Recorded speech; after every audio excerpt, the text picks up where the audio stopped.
Ciao a tutti, io sono Alessio Pia, sono un traduttore, sono il direttore editoriale di Mendel Edizioni.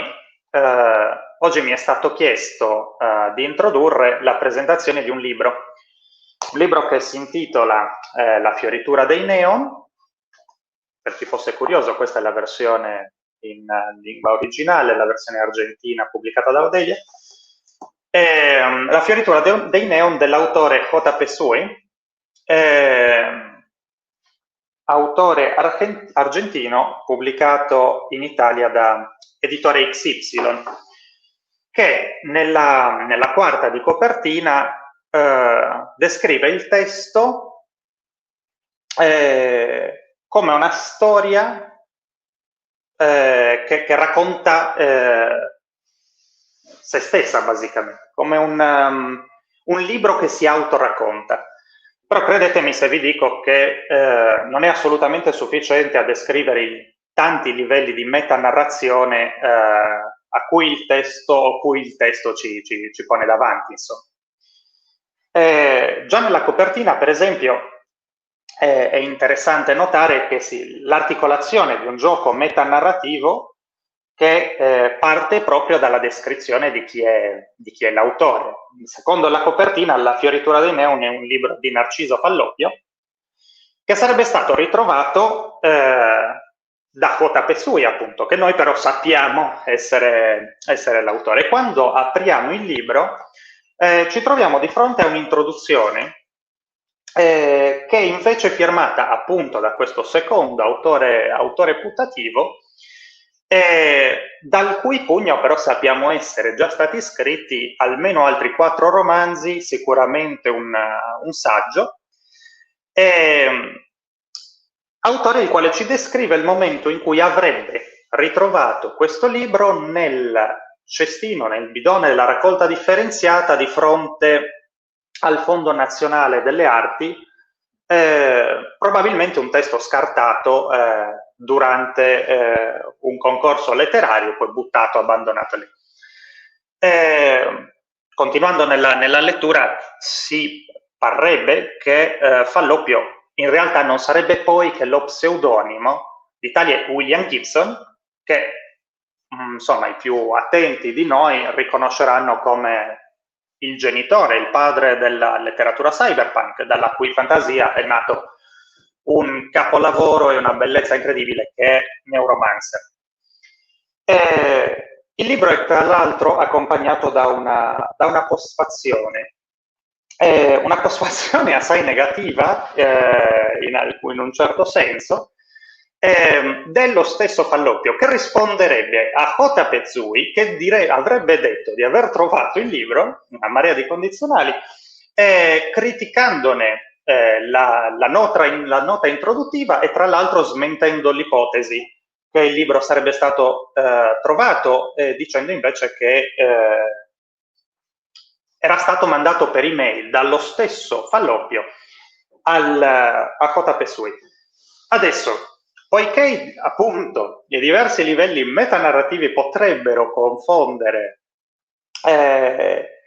i più pigri fra i lettori che ci stanno ascoltando, io chiamerei a chiacchierare con noi proprio l'autore o il presunto tale, perché ci racconti un poco di sé e del libro, che vi ricordo che potete acquistare sul sito di Book Pride e ritirarlo eventualmente presso le librerie di fiducia aderenti alla narrativa. Quindi se adesso JP è con noi, io lo chiamerei a intervenire. Eccolo qua, è appena arrivato. JP, buongiorno, buon pomeriggio, insomma dipende dall'ora che c'è lì in Argentina. ¿Cómo estás? Espera que tenés que sacar el mute del micrófono. Bien, ahí está, solucionando problemas técnicos, te decía Alessio. Bien, muy contento y muy agradecido especialmente a vos por haber acercado el libro a la editorial, la traducción y a XY por haberlo editado. Así que bueno, muy contento de estar en la presentación. Yo también estoy muy feliz de poder charlar con vos. No es la primera vez, nosotros tuvimos la posibilidad de charlar en Buenos Aires algunas veces y estuvo una experiencia muy placentera conocerte y también nos tomamos un montón de vino. Ah, no, yo me tomé un montón de vinos. Yo me acuerdo que tú estabas tomando vino En ese en los días momento de no. Buenos Aires. Exacto. Eh, pero como creo que pudiste escuchar, estaba introduciendo el libro a los lectores que van a seguir el video en este momento. Eh, y porta paciencia un segundo porque quiero decir a los lectores italianos cómo, cómo va a seguir esta charla entre nosotros. ¿Sí? Medio segundo. Allora, poiché solo io e JP siamo presenti a questa chiacchierata, e poi ovviamente c'è la necessità di dover fare lo switch fra l'italiano e lo spagnolo, ogni tanto farò una pausa per raccontarvi, per introdurvi le domande che gli porrò. La prima domanda che vorrei proporre è proprio in funzione dell'insieme di allacci e di interlacciamenti che ci sono fra i diversi personaggi che costituiscono in sé per sé una storia nella storia. Vorrei chiedere a JP chi è in sostanza. JP, mi primera pregunta es probablemente la más básica que se hace a una persona. En este caso no es básica para nada porque se necesita descubrir quién es JP Sui, quién es Juan Pablo, dónde empieza uno, dónde termina el otro, y quién son todos los seres que se esconden atrás de los seudónimos que usás en este romance, en esta novela. Sí, bueno, entiendo que tu pregunta va por el uso del seudónimo, porque JP Zowie es el nombre con el que decidí firmar mi primer libro, llamado Sol Artificial, en el 2009.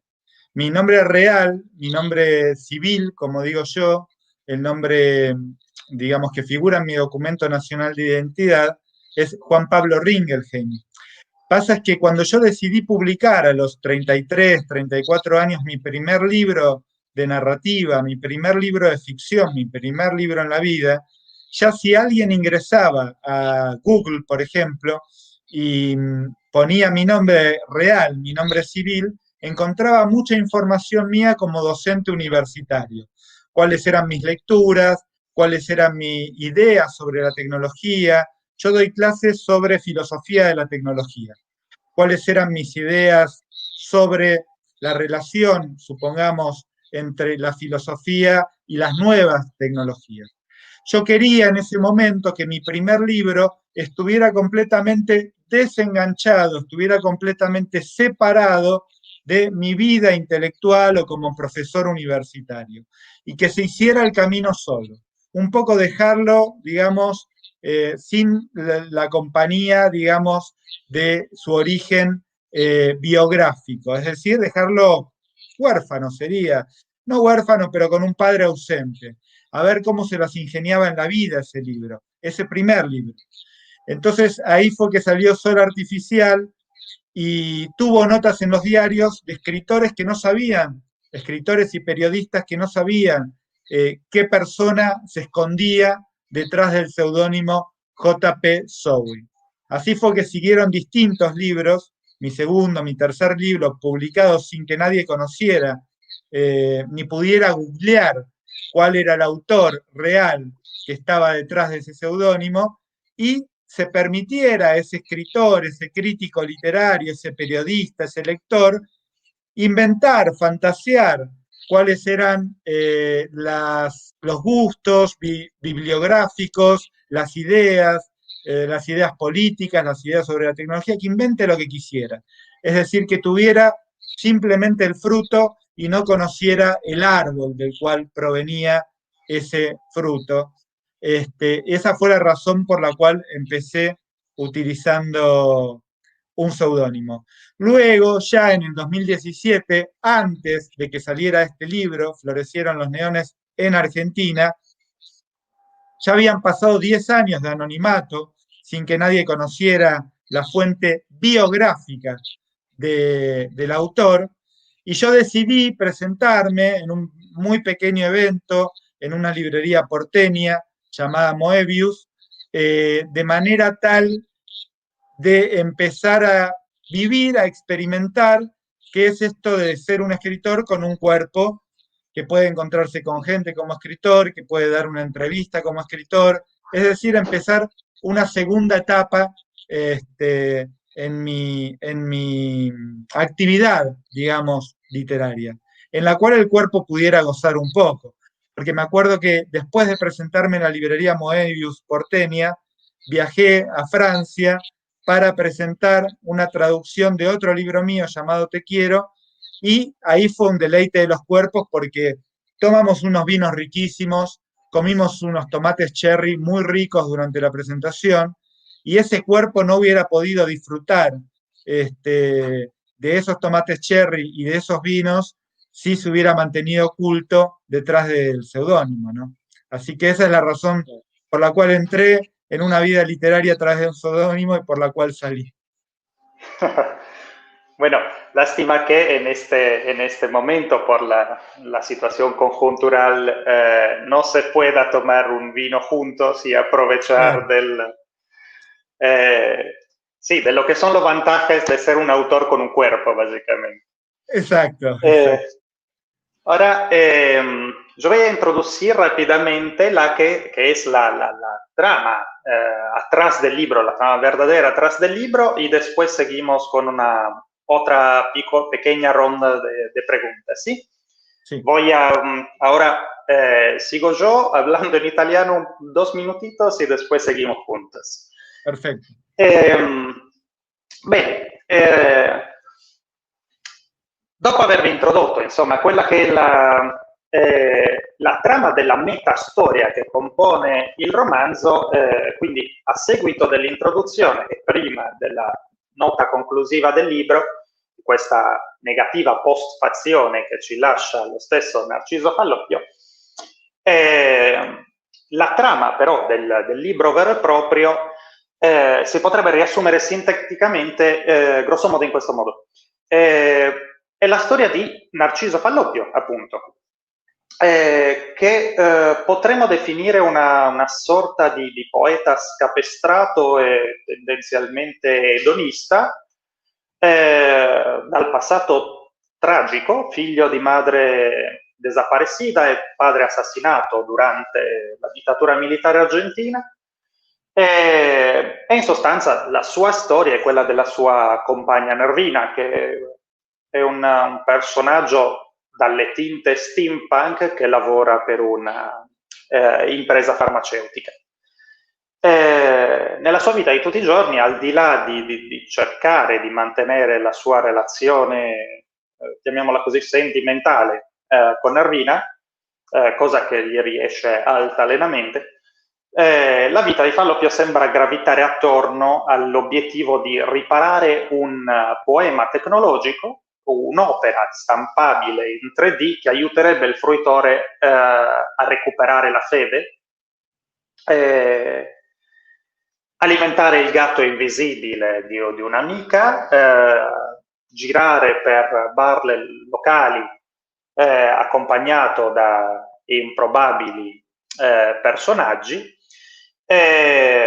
Insomma, una vita, seppur in un contesto inusuale, tendenzialmente regolare, che però è interrotta da visioni terribili e assolutamente angoscianti di una sorta di altro mondo, di un mondo rovesciato, che poi abbiamo avuto probabilmente occasione o potremmo avvicinare a quel mondo rovesciato di Stranger Things, che però è postumo rispetto al libro. Quindi ho una serie di domande legate al testo che non so se vorrei approfondirvi di più, perché in invito invece a leggere, e ho invece un paio di domande che vorrei proporre all'autore, il quale probabilmente mi vorrà commentare la trama, però vorrei chiedergli questo. Prima di arrivare a commentare la vera e propria trama, c'è una domanda che ho da fare sull'introduzione e sulla postfazione, appunto, che sembrano un po' l'incrocio fra una sorta di esperimento di scrittura che sembra sfociare in un prologo scritto a un libro che non esiste e a libri che non esistono, e invece una sorta di critica all'establishment culturale e editoriale. La mia domanda è un po' come da dove viene questa parte del libro.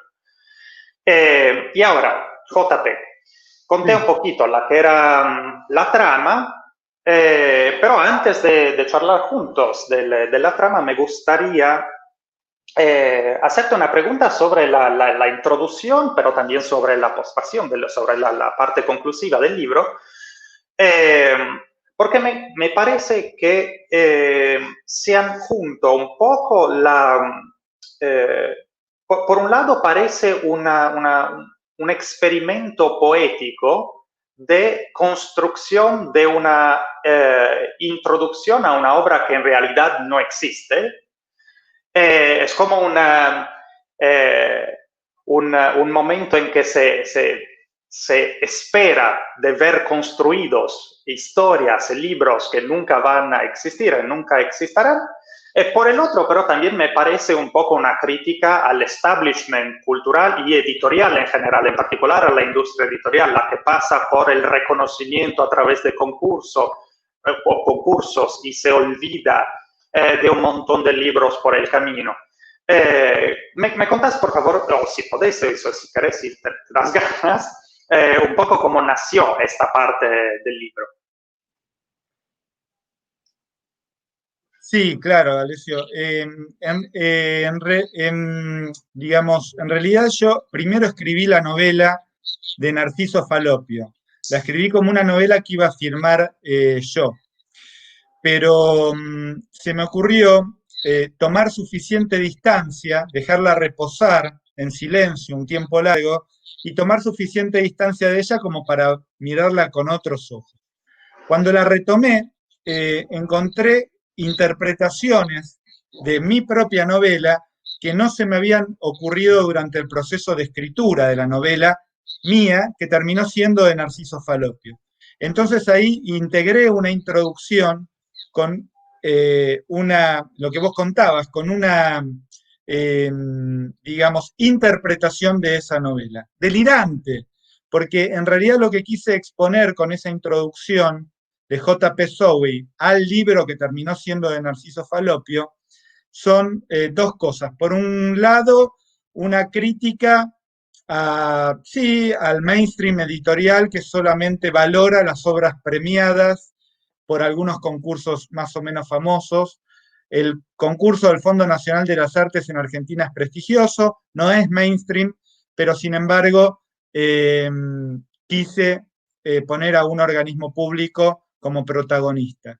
Entonces, exponer que no, que hay muchas novelas que quedan en el camino, que no son premiadas, que no obtienen el primer premio, que no obtienen el segundo ni el tercer premio, que quedan en el camino, pero que posiblemente contienen el ADN literario que las va a convertir en literaturas supervivientes del canon del futuro.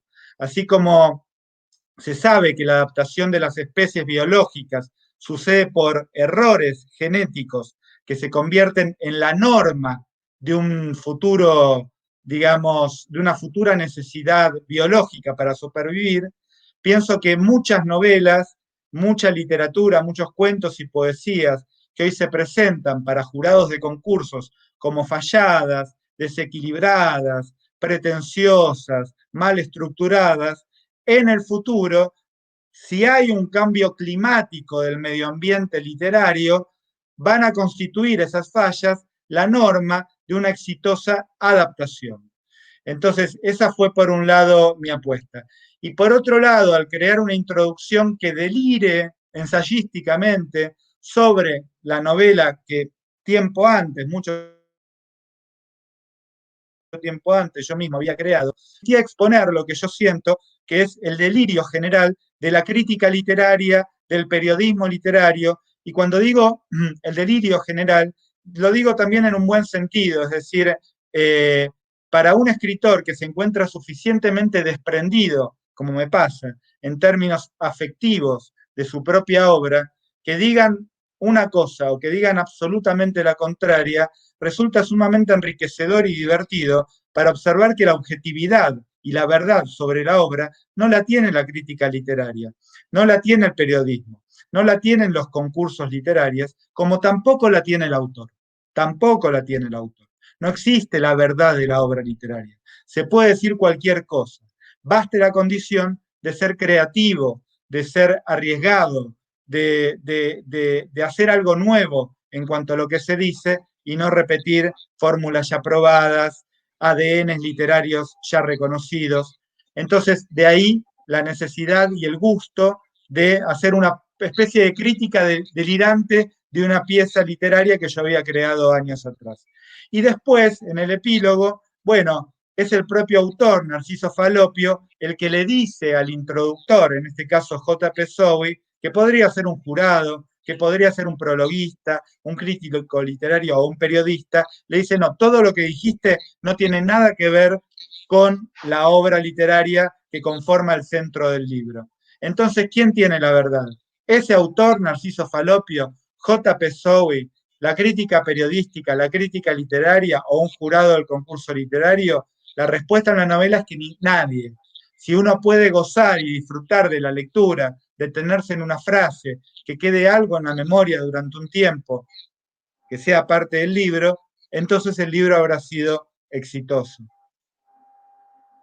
Es muy lindo que lo que decís también, creo que lo decís adentro de un contexto que es muy oportuno en este caso, en el sentido que estamos adentro de una feria de editoriales independientes y muchas de las cuales trabajan en situaciones absolutamente no fáciles, exactamente un poco para ir hacia donde vos estás yendo. Ahora, sigo un segundo hablando en italiano y vuelvo a vos in castellano. Nel libro, e cominciando a chiacchierare un pochino della vera trama del libro, un elemento assolutamente interessante o che chiama l'attenzione è che la tempistica del libro si abbina ed è accompagnata dall'incontro fra il protagonista, Narciso Falloppio, e diversi personaggi con cui lui interagisce. Eppure durante tutto il libro i rapporti fra i personaggi e il protagonista, ma anche fra i personaggi fra di loro, hanno qualcosa di inusuale, sembrano talvolta freddi, talvolta assurdi, talvolta distanti. E la mia domanda è un po' questa, si tratta solo di una sorta di metafora, diciamo così, della disumanità a cui è costretto e di cui è vittima nello stesso tempo Falloppio, oppure invece è la descrizione e la sintesi di un'umanità che si riconosce solo tramite la mediazione di qualcos'altro, che può essere a volte la droga, a volte l'alcol, a volte semplicemente uno schermo. Questa è un po' la domanda che adesso vado a ripetere all'autore.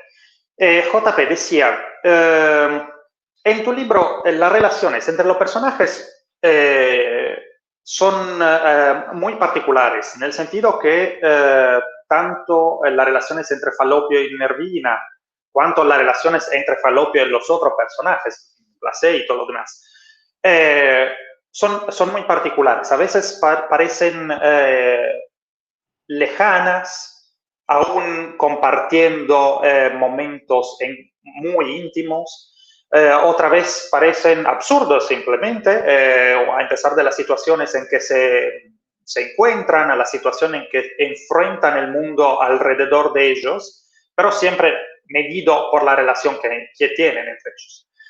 Es esta un poco una, llamémoslas así, metáfora de la condición de dishumanidad que Falloppio está costretto a vivir, que está obligado a vivir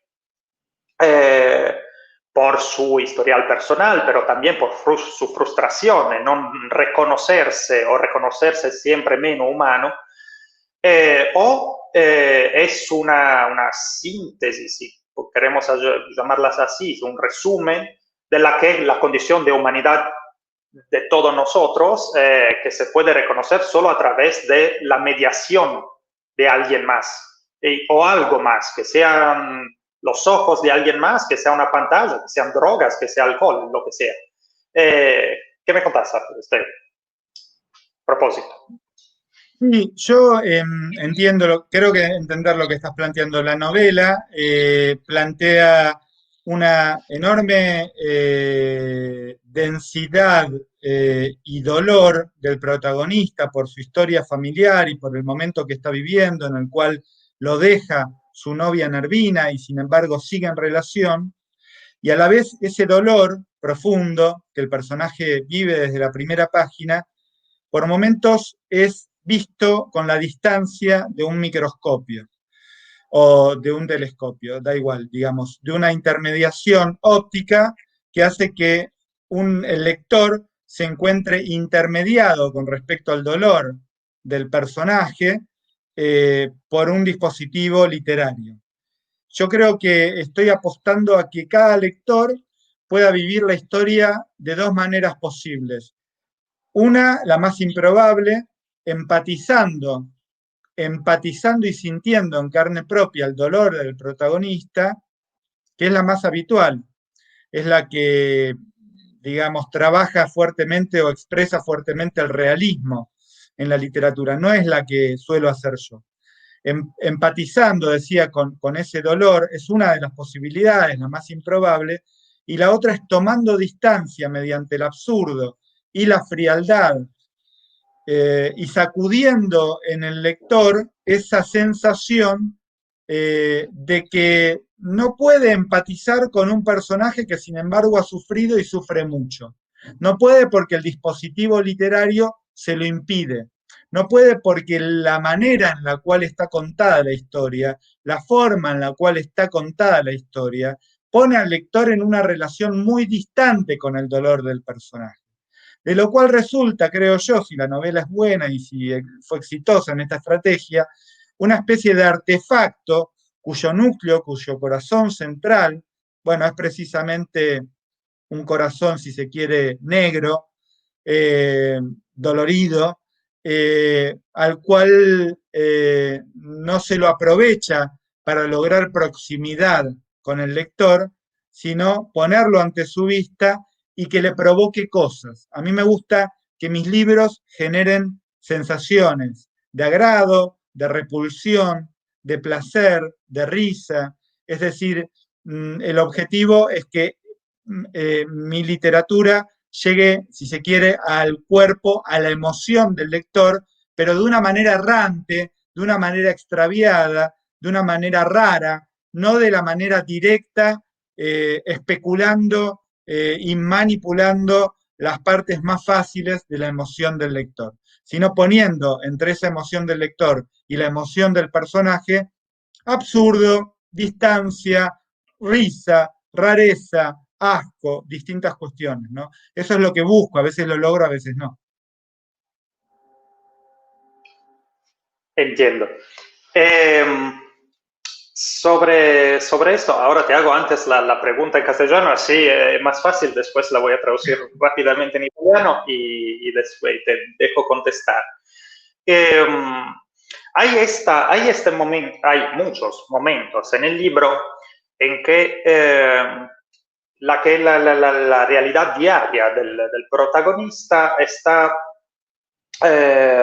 destruida por visiones de un mundo terrible,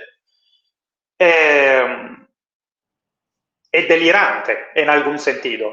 En el senso que si por un lado tenemos imágenes muy claras, sobre todo por quien estuvo en tu ciudad, como en tu ciudad, de la que es o que puede ser Buenos Aires, imágenes que también están,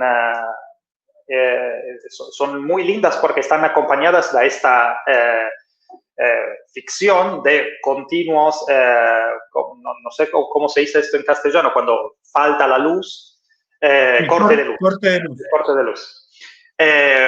Y esto como da un ritmo a la novela muy particular porque es como si toda la novela se mueva un poco por la presencia y la falta de luz, la acompaña un poquito. La falta de luz es el elemento narrativo que acompaña a Fallopio en esta pesadilla de este mundo de este otro mundo, que es terrible. Pero también se puede leer un poco como la doble vida que cada uno de nosotros sigue diariamente, o no. Déjame un segundo antes de argumentar, que voy a traducir rápidamente lo che acabo di decir.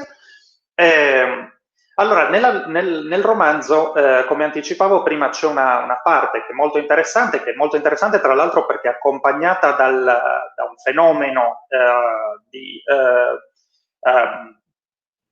blackout continui nella città di Buenos Aires, che muovono un po', accompagnano un po' il protagonista fra i momenti in cui è presente la luce è un dettaglio molto interessante all'interno del libro perché racconta, secondo me, senza mai dirlo esplicitamente, i momenti di umanità che tutti noi siamo in grado di riconoscere dentro il libro.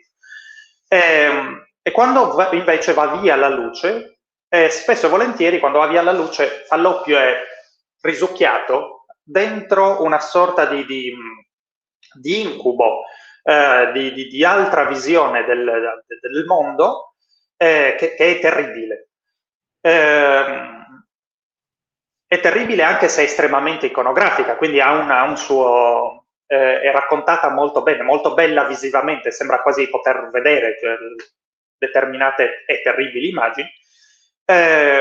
Mi domandavo e domandavo all'autore se invece non fosse semplicemente, o se non fosse anche una forma di raccontare un po' la dualità che ciascuno di noi è costretto a vivere occasionalmente tutti i giorni, e la doppia faccia che dobbiamo adottare in situazioni, in contesti diari, quotidiani. JP, decime. Sí, a mí voy a responder, pero la lectura que tengo, la interpretación que tengo ahora, que va cambiando con el tiempo, a medida que pasan los años, uno recuerda los libros y los interpreta de distintas maneras. Hay una frase de Marcel Schwab muy, muy linda que a mí me guía un poco cuando hago una entrevista o algo así, que es: piensa en el momento, todo momento que dura es contradicción. Por lo tanto, yo te voy a responder desde este 2020 lo que leo y entiendo del momento en el que escribí esa novela, que fue el 2014 al 2016, más o menos.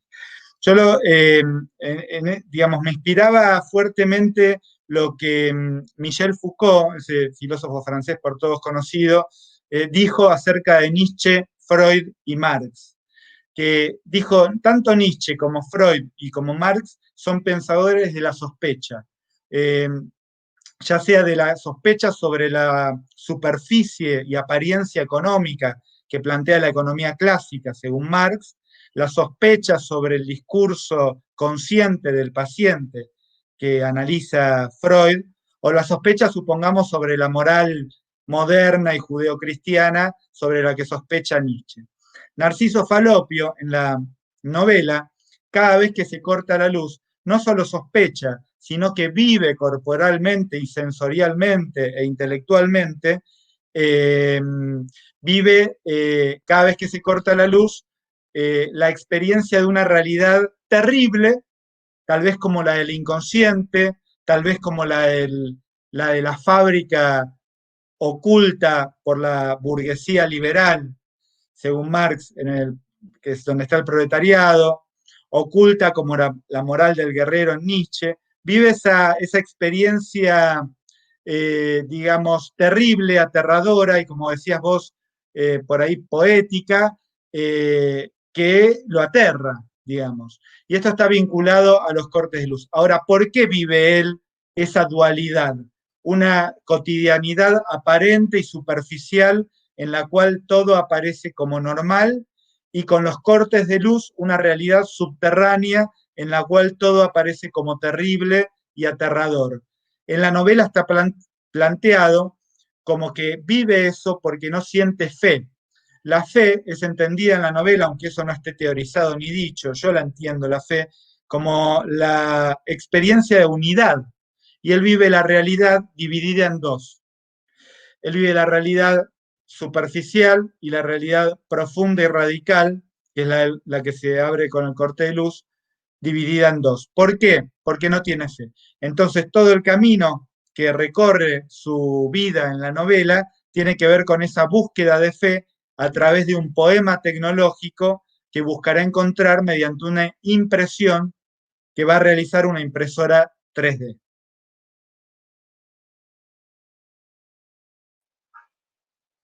Bueno,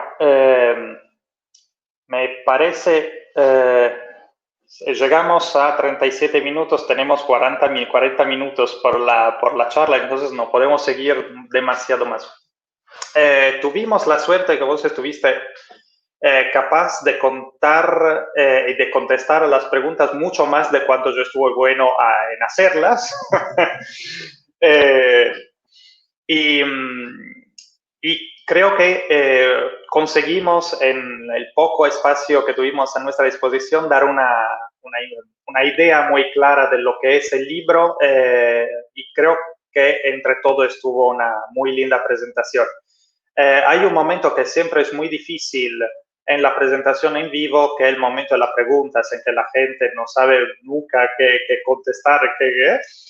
Tenemos la suerte que el coronavirus nos quitó la presentación en vivo en este sentido, entonces no tenemos este momento de dificultad. Pero te quiero agradecer mucho y ahora voy a decir todo esto también en italiano, pero antes de saludarte, te quería agradecer mucho para compartir este tiempo con nosotros, para contarnos del libro, en la esperanza de poder repetir algo parecido en vivo en otro festival, en otras ferias acá en Italia. La idea mía sería poder ir a Italia en algún momento, que esté de viaje por ahí y poder brindar con vos y con los editores con todo gusto. Yo te agradezco, quiero que sepas que también para un escritor charlar con el traductor es una experiencia muy linda porque tanto el escritor como el traductor tuvieron una relación muy personal durante un tiempo con el texto. Es decir, no es una relación superficial. Así que te agradezco muchísimo la entrevista y nuevamente gracias a los editores. Gracias a vos. Yo te pongo ahora un segundo en stand-by. En el medio voy a saludar la gente que nos está siguiendo y voy a cerrar la entrevista en italiano, pero no te vayas por favor porque después nos saludamos entre nosotros. ¿Sí? Bueno, Dale, un secondo, dale. sì? Sí, sí. Bene, il tempo a nostra disposizione è praticamente finito. Avevamo 40 minuti, sono passati 39 minuti e 16 secondi. Come avete probabilmente inteso, JP non è l'unico a usare pseudonimi, io ne uso diversi quando traduco. Uno di quelli usati è proprio quello che ho usato nella traduzione della Fioritura dei Neon. Vi ricordo che è disponibile il libro per l'acquisto nello stand virtuale della stessa fiera, è possibile inviare domande a me e all'autore, cercheremo eventualmente poi di rispondervi. Abbiamo dovuto registrare questa intervista per ragioni legate alla differenza oraria in particolare e anche alla compresenza di impegni. Però insomma cercherò io in particolare di essere presente per tutti quelli che avranno domande. Acquistando il libro sul sito della fiera avete la possibilità di ritirarlo presso la libreria indipendente più vicina a casa vostra. Questo è molto importante visto il contesto che Book Pride occupa. Un grazie a tutti, vi saluto, spero abbiate trovato quanto me interessante la presentazione. Ciao a tutti.